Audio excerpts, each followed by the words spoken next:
13 अजंता एलोरा। रेलगाड़ी ठसाठस भरी थी। स्टेशन पर यात्रियों का सैलाब सा उमड़ रहा था। गर्मियों की छुट्टियों का पहला दिन था। हमारे विद्यालय ने यात्रा दल के लिए गाड़ी में स्थान पहले से ही आरक्षित करवा लिया था। इधर हमारे दल ने डिब्बे में सामान जमाया, उधर गाड़ी ने सीटी दी। लोहे की पटरी पर सांप की भांति रेंगती हुई रेलगाड़ी छुक छुक की ताल के साथ आगे बढ़ने लगी। फिर यात्रा में वो आनंद आया जो जीवन भर याद रहेगा। उधर खिड़की के बाहर क्षण क्षण बदलते मार्ग के दृश्य, इधर साथियों के आपसी हंसी मजाक, छीना झपटी, खाना पीना, गाना बजाना, सब कुछ आनंददायक प्रतीत हो रहा था। हंसी खुशी के वातावरण में कब एक सप्ताह बीत गया पता ही नहीं चला। यात्रा के ये 7 दिन न होकर स्वप्नलोक की 7 घड़ियां थीं। सवेरे 5 बजे हमारा दल जलगांव पहुंच गया। वहां से अजंता के लिए एक घंटे के बाद बसें चलती हैं। हमारी बस ज्यों ज्यों अजंता की ओर जा रही थी, त्यों त्यों पहाड़ी निकट आने के लक्षण दिखाई दे रहे थे। सामने एक काष्ठपट पर लिखा था अजंता। यही अजंता नामक गांव है। इसी कारण इन गुफाओं का नाम अजंता की गुफाएं पड़ा। हमने देखा कि गांव के 3 ओर पहाड़ी है, जिसकी गोद में बघोरा नदी बह रही है। हम एक पथ प्रदर्शक के साथ अजंता की गुफाएं देखने चल पड़े। उसने हमें बताया अजंता में छोटी बड़ी कुल 29 गुफाएं हैं। इनमें 5 मंदिर हैं, जिन्हें चैत्य गुफाएं कहते हैं। इन गुफाओं में केवल प्रार्थना उपासना की जाती थी। इनके अतिरिक्त 24 विहार गुफाएं हैं, जिनमें बौद्ध भिक्षु रहते और पढ़ते लिखते थे। ये सभी गुफाएं एक ही पहाड़ को काटकर बनाई गई हैं। हमने देखा कि गुफा में एक छेद से इतना प्रकाश आ रहा था कि उससे लगभग सारी गुफा जगमगा रही थी। दीवारों और छतों पर सुंदर चित्र अंकित थे और मंदिरों में पत्थर काट कुरेदकर सुंदर मूर्तियां बनाई गई थीं।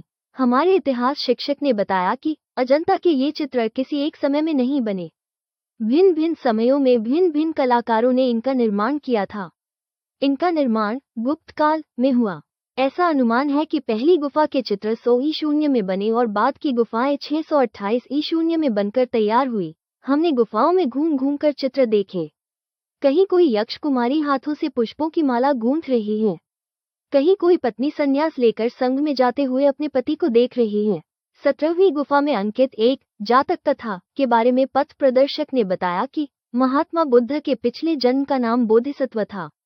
एक बार बोधिसत्व ने मृग के रूप में जन्म लिया और वो अपने झुंड का मुखिया बन गया। एक दिन राजा उसी वन में शिकार खेलने आया। शिकारियों ने ऐसा जाल फैलाया कि सारा झुंड उनकी पकड़ में आ गया। राजा ने बंदिकों को आदेश दिया कि रसोई के लिए प्रतिदिन एक मृग मारा जाए।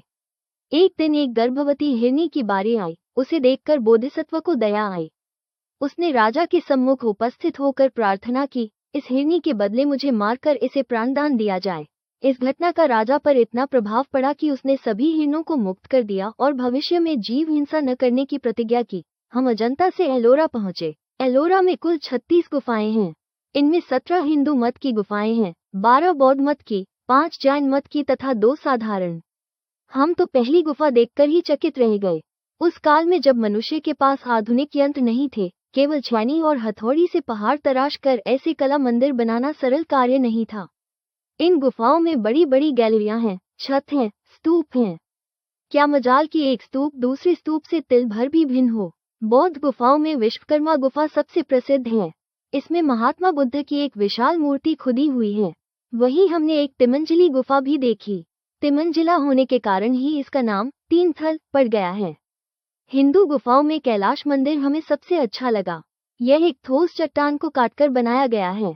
इसकी दीवारों पर चारों ओर देवी देवताओं की मूर्तियां खुदी हुई हैं। जैन गुफाओं में 2 मंदिर बहुत बड़े हैं, इंद्र सभा मंदिर और जगन्नाथ सभा मंदिर।